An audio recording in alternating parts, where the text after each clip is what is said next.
বন্ধুরা, এই বিশাল পৃথিবীতে এমন কিছু রহস্য লুকিয়ে আছে যা আমাদের যুক্তির বাইরে।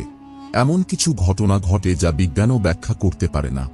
আজকের গল্প তেমনই এক রহস্যময় রাত আর একজন সাধুর চরম লোভের গল্প।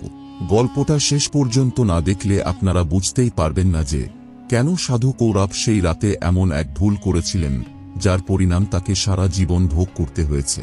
একটা ভুল কিভাবে একজন মানুষকে চিরতরে বদলে দিতে পারে। হিমালয়ের কোলে ঘন জঙ্গলের গভীরে ছিল এক ছোট্ট আশ্রম। সেই আশ্রমে বাস করতেন একজন সাধু, তার নাম কৌরব। বহু বছর ধরে তিনি সেখানে একা বাস করতেন। তার জীবন ছিল খুবই সাধারণ। তিনি প্রকৃতির সঙ্গে মিশে থাকতে ভালোবাসতেন। গাছের ফল, নদীর জলের শো শো শব্দ আর ভগবানের নাম, এই নিয়েই তাঁর দিন কাটত। গ্রামের মানুষেরা তাকে খুব শ্রদ্ধা করত। তারা জানত যে কৌরব একজন নির্লোভী এবং পরোপকারী মানুষ। তাঁর তপস্যার খ্যাতি আশেপাশের অনেক গ্রামে ছড়িয়ে পড়েছিল। দূর দূরান্ত থেকে মানুষ আসত তাঁর কাছে আশীর্বাদ নিতে। এক পূর্ণিমা রাতের কথা। আকাশটা চাঁদের আলোয় ঝলমল করছে। জঙ্গলের রাস্তা ধরে কৌরব ফিরছিলেন তার আশ্রমে। তার হাতে ছিল একটা লাঠি আর কাঁধে একটা ঝুলি। হঠাৎ করেই তিনি একটা অদ্ভুত মিষ্টি সুর শুনতে পেলেন। সুরটা এমন ছিল যে মনে হচ্ছিল যেন কোনো স্বর্গীয় সঙ্গীত বাজছে। কৌতূহলবশত তিনি সেই সুরের উৎস খুঁজতে লাগলেন। গভীর রাতে এই ভয়ঙ্কর জঙ্গলে এমন সুর। কৌরবের মনে এক গভীর রহস্যের জন্ম নিল। তিনি ধীরে ধীরে শব্দের উৎস ধরে এগোতে লাগলেন। কিছু দূর এগিয়েই কৌরব দেখলেন এক দৃশ্য যা তার চোখকে ধাঁধিয়ে দিল। জঙ্গলের ঠিক মাঝখানে চাঁদের আলোয় একটা ছোট্ট ঝর্ণার পাশে দুটি মেয়ে নাচছে। তাদের পরনে ছিল সাদা শাড়ি যা চাঁদের আলোয় আরো উজ্জ্বল দেখাচ্ছিল। তাদের চুল ছিল খোলা যা হাওয়ায় উড়ছিল। তারা এতই সুন্দর ছিল যে কৌরব তাদের দিকে তাকিয়ে থাকতে বাধ্য হলেন। তাদের রূপ যেন এই পৃথিবীর নয়, কোনো অন্য গ্রহের পরী বা অপ্সরা। তাদের মুখ থেকে যেন এক স্বর্গীয় জ্যোতি ঠিকরে বের হচ্ছিল। তাদের নাচের ভঙ্গিমা ছিল মন্ত্রমুগ্ধকর। কৌরবের মনটা হঠাৎ করেই চঞ্চল হয়ে উঠল। এতদিন যে সংযম আর নির্লোভী জীবন তিনি যাপন করেছেন তা যেন এক নিমিষে ভেঙে গেল। তার হৃদয়ে এক নতুন অনুভূতির ঢেউ লাগল। তিনি সেই ঝর্ণার ধারে পাথরের আড়ালে লুকিয়ে পড়লেন। মেয়ে দুটি নিজেদের মধ্যে হাসাহাসি করছে, আর তাদের সেই হাসি শুনে কৌরবের মন আরো অস্থির হয়ে উঠল। তিনি ভাবলেন, এরা কারা? এই গভীর রাতে এখানে কেন? নিজের মনকে তিনি বোঝানোর চেষ্টা করলেন যে এগুলো সব তার ভ্রম ও মায়া। কিন্তু চোখের সামনে এমন মোহনীয় দৃশ্য দেখে তিনি নিজেকে আর সংযত করতে পারলেন না। অনেকক্ষণ লুকিয়ে থাকার পর কৌরব সিদ্ধান্ত নিলেন যে তিনি তাদের সামনে যাবেন। তার মন তাকে লোভ দেখাচ্ছিল। এত রূপ আর সৌন্দর্য, এটা কি হাতছাড়া করা উচিত? হয়তো এই সুযোগ আর কোনোদিন আসবে না। তিনি তার 1000 বছরের তপস্যার কথা ভুলে গেলেন। নিজের মনকে আর দমন করতে পারলেন না। তিনি পাথরের আড়াল থেকে বেরিয়ে এলেন। কৌরবকে দেখে মেয়ে দুটি প্রথমে চমকে উঠল, কিন্তু পরক্ষণেই তারা মিষ্টি হেসে তাকে স্বাগত জানাল। তাদের একজন বলল, সাধু বাবা, এত রাতে আপনি এখানে কেন? এই গভীর জঙ্গলে তো কোনো সাধু আসে না। কৌরব নিজেকে সামলে নিয়ে বললেন, আমি এই জঙ্গলেরই বাসিন্দা। তোমরা কে? আর এই গভীর রাতে এখানে কি করছো? দ্বিতীয় মেয়েটি হাসতে হাসতে বলল, আমরা পথ হারিয়ে ফেলেছি। আমাদের গ্রামে ফেরার পথ আমরা খুঁজে পাচ্ছি না। কৌরব তাদের কথা বিশ্বাস করলেন না। তার মনে হচ্ছিল যে কিছু একটা রহস্য লুকিয়ে আছে। কিন্তু সেই রহস্যের থেকেও বড় ছিল তাদের রূপের আকর্ষণ। তিনি তাদের সঙ্গে কথা বলতে লাগলেন, আর যত কথা বলতে লাগলেন ততই তিনি তাদের মোহে জড়িয়ে পড়লেন। তাদের কথায় ছিল এক অদ্ভুত জাদু যা কৌরবকে ক্রমশ আকর্ষণ করছিল। ঘণ্টাখানেক পর সেই মেয়ে দুটি তাকে বলল, সাধু বাবা, আপনি এত জ্ঞানী, এত সাধনা করেছেন, আমাদের একটা সাহায্য করবেন? কৌরব তাদের দিকে তাকিয়ে বললেন, কি সাহায্য?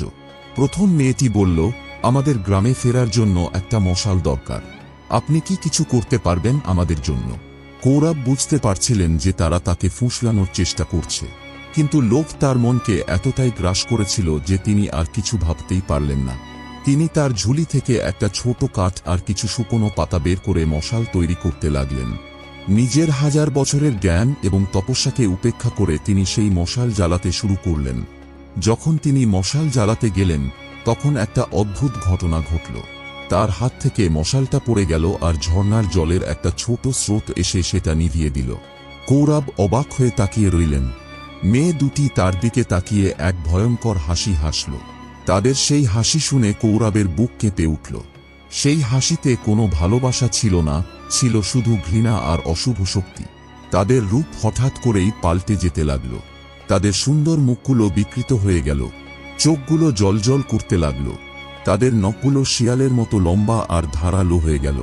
তাদের শরীর থেকে এক পচা মাংসের গন্ধ বের হতে লাগল। তাদের সুন্দর সাদা শাড়িগুলো কালো হয়ে গেল, যেন তারা কোনো নরকের বাসিন্দা।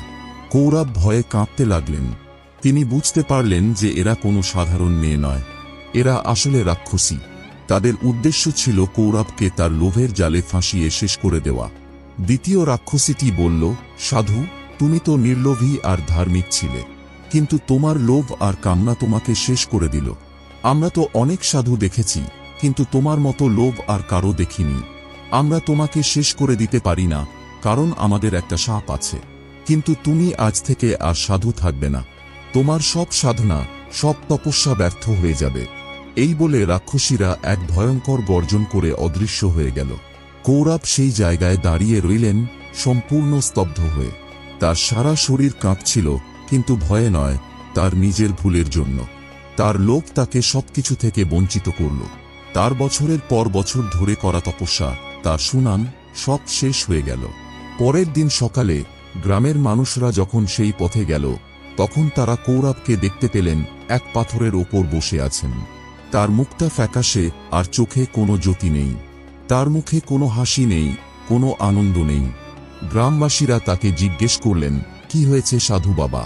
কৌরব শুধু মাথা নেড়ে বোঝালেন যে তার কিছু হয়নি। তিনি আর কখনো কারো সঙ্গে কথা বলেননি। তার জীবনের শেষ দিন পর্যন্ত তিনি সেই পাথরে বসেছিলেন, এক অদ্ভুত শূন্যতার মধ্যে। তার শরীরের ত্বক শুকিয়ে গিয়েছিল, চুলগুলো জট ধরেছিল। তার চোখগুলো সবসময় কিছু একটা খুঁজত, যেন তিনি সেই ভয়ঙ্কর রাতের স্মৃতি ভুলতে পারছিলেন না। তার জীবন হয়ে গিয়েছিল এক জীবন্ত নরক। বন্ধুরা, লোভ এমন একটা জিনিস যা আমাদের ভেতর থেকে শেষ করে দেয়। আমাদের জীবনের সব অর্জন, সব সাধনা এক নিমিষে নষ্ট করে দেয়। সাধু কৌরবের এই ঘটনা আমাদের সেটাই শেখায় যে লোভের কাছে একবার হেরে গেলে তার মাসুল হয়তো আমাদের সারা জীবন দিতে হয়। আপনার কি মনে হয়, সাধু কৌরবের কি সেই লোভকে জয় করা উচিত ছিল, নাকি তার পরিণতিতে সে ঠিকই পেয়েছিল? আপনাদের মতামত অবশ্যই কমেন্টে জানান। পরবর্তী ভিডিওতে আবার দেখা হবে এক নতুন রহস্যের সাথে। এই ধরনের আরও গল্প দেখতে চাইলে আমাদের চ্যানেল সাবস্ক্রাইব করে রাখুন। সবাই ভালো থাকবেন, সুস্থ থাকবেন। আবার দেখা হবে পরের ভিডিওতে।